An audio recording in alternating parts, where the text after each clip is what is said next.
окупанти обстріляли Харків. Попередньо ворог скинув на місто керовані авіаційні бомби. І зробив це фактично посеред білого дня. Близько 10:00 повітряні сили попередили про загрозу балістики для Харківщини. Згодом додалася й інша небезпека. Росіяни скинули на область каби. Вже за кілька хвилин у місті почали лунати вибухи. Пізніше місцева влада розповіла про те, що внаслідок вибуху є 2 прильоти у Київському і Холодногірському районах. Окупанти насамперед цілили по цивільних об'єктах.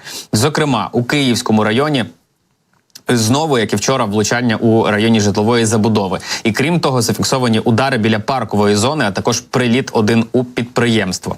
Згодом стало відомо і про першу пожежу, і 2 поранених у Холодногірському районі. Однак потім кількість постраждалих зросла до 7 осіб, і також повідомлялося про 2-го загиблого. Вся ця інформація, точніше, інформація про 2-го загиблого поки що, принаймні, не підтвердилася. Я нагадаю, що вчора у Харків уже зазнавав обстрілу кабами. Окупанти випустили по Харківському району щонайменше 5 керованих авіаційних бомб. Внаслідок обстрілів була поранена жінка. Згодом місцева влада уточнила, що травмований і 42-річний чоловік. Його госпіталізували із вибуховою травмою та осколковими пораненнями. Він перебуває у середньому стані вже у медзакладі.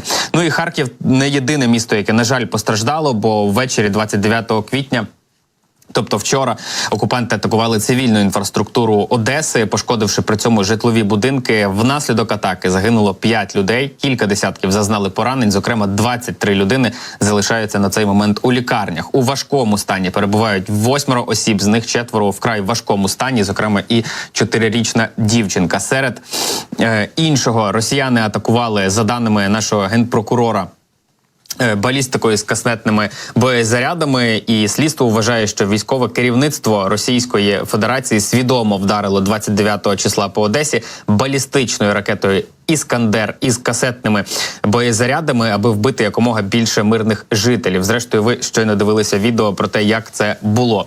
Я зацитую вам генерального прокурора Андрія Костіна. «Росія цинічно нехтує усіма нормами міжнародного гуманітарного права. Вчора ввечері ворог підступно атакував Одесу. 5 людей загинули, понад 30 дістали поранення. Серед постраждалих 2 дітей і вагітна жінка. 5 поранених у вкрай важкому стані». Зараз уже кількість поранених збільшилася.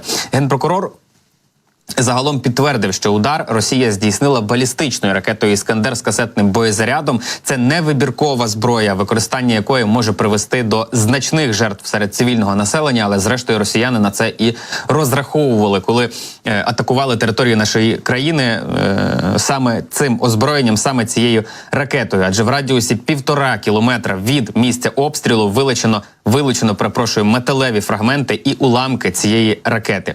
Костін при цьому наголошує, що слідство має підстави вважати, що рішення про використання саме такої зброї було ухвалене офіцерами Збройних сил Російської Федерації свідомо для того, щоб вбити якомога більше цивільних людей. Розслідування наразі, за словами Костіна, триває. Обіцяють знайти і покарати тих, хто віддає злочинні накази про обстріли мирних українських міст. Ми до цієї години поговоримо і про те, якою ситуація є в інших містах і регіонах нашої країни на тимчасово окупованих територіях. Зокрема, на зв'язку зі мною зараз наш колега, це кореспондент із Запоріжжя. Колего, вітаю вас. Розповідайте, якою ситуація в місті і в області. Вітаю вас. Минула доба обійшлася без ракетно-дронових прильотів по обласному центру. Однак те, що стосується лінії фронту, йшла стрілянина там, зрозуміло. Ви знаєте, за останню добу щось зменшилася кількість обстрілів росіян. Можливо, там проблеми з ресурсами, можливо, все на Донеччину кинули.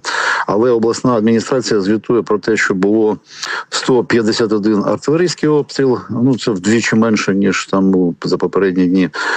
РСЗВ, правда, стріляли багато, 6 обстрілів реактивних систем, 96 безпілотників атакували лінію фронту. Ну, це в 1,5 рази менше, ніж зазвичай. Авіаційна бомба прилетіла в Малу Токмачку, це біля Роботино. І загалом це було 254 різного типу ударів по всій лінії фронту. Те, що стосується, куди це все летіло, ну тут дві групи населених пунктів навколо Роботина, де йдуть інтенсивні бої. Це Мала Токмачка, власне кажучи, там Оріхів і ще деякі населені пункти. І на сході Запорізької області це Гуляйполе, Левадне, Малинівка. Там також йдуть активні бої. Те, що стосується головного центрального нашого місця, де відбувається зіткнення, навколо Роботиного, ну, власне кажучи, нічого там не помінялося. Я бачу, що навіть росіяни, які в попередні дні вони так хвалилися, як вони там атакують, пишуть, що лінія бойового столкновення существенно не змінилася у Вербового. Пишуть, що працює з українського боку по ним дальнобійна артилерія, і на трасі окуповані Пологи, окупований Токмак, пишуть там ждуни камікадзе. Ну, у наших військових є така, знаєте, тактика, вони беруть дрон, якби він там не висів у повітрі, вони його просто садять біля дороги, і він, сидячи, так би мовити, в засідці, він чекає, поки проїде якийсь транспортний засіб окупантів, і тоді вже його б'є.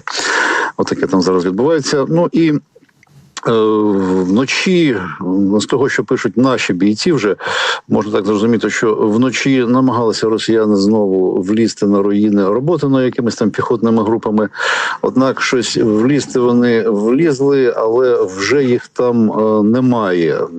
Щось з ними дуже прикре там трапилося з елементами, знаєте, фільмів жахів. Ну, подробиць поки що не знаємо, але те, що атака відбита, чергова атака на Роботино, причому відбита там якось дуже потужно, як пишуть наші бійці, от інформація про це надійшла. Ну, ми знаємо, що росіяни там хваляться тим, що скоро вони залізницю пустять по берегу Азовського моря.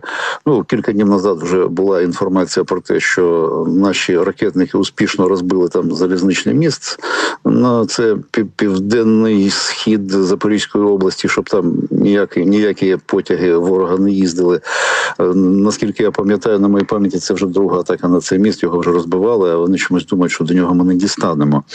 От. Ну і була інформація про те, що знищили наші ракетники, також знищили ворожий БУК, зенітно-ракетний комплекс,